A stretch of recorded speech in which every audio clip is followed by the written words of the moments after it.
O ito guys, may babalik tayong cellphone sa may-ari. Narandam natin yung mawalan ng cellphone kaya ibalik natin kay Ma'am to. Baka mahalaga sa kanila to. So natawagan na natin, antayin lang natin. Kayo yung may-ari ng cellphone. Sana po po. O ayan.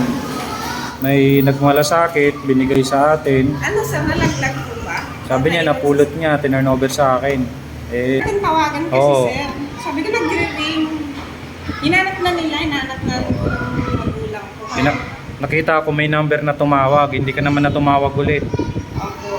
Kaya ngayon, kaya ako na nag-exert ng effort para tawagan kayo kasi nakita ko yung number nyo, kaya tinext ko kayo para tumawag o tawagan kayo. Tuwa si ma'am, binalik natin yung cellphone na nawala, nung cellphone ng anak niya nawala. Natuwa siya. Binigyan tayo nito, ano kaya laman ito. So hindi naman natin hinihingi ito pero pinipilit naman na ibigay. Yan. Oh, ha? Oh. Inuman ng kape, di ba? Wala naman tayong hinihiling kapalit pero magugulat tayo may ganito pala. Yan, galing. So, tuwang-tuwa si ma'am na ibalik yung cellphone niya, binalik natin, hindi natin pinagka-interesan.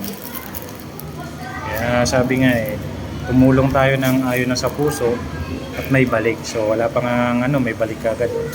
Thank you kay ma'am. Tapos, yung cellphone may papagawa din tayo sa kanya. Makaka-discount tayo. Oo. Yan. Tamang-tama yung pagbigay ni ma'am kasi wala tayong tumbler. So, pwede natin lagyan ng tubig na malamig at kapihan. Diba? Oh, hindi natin ini-expect may ganito palang kapalit, no? Thank you kay ma'am.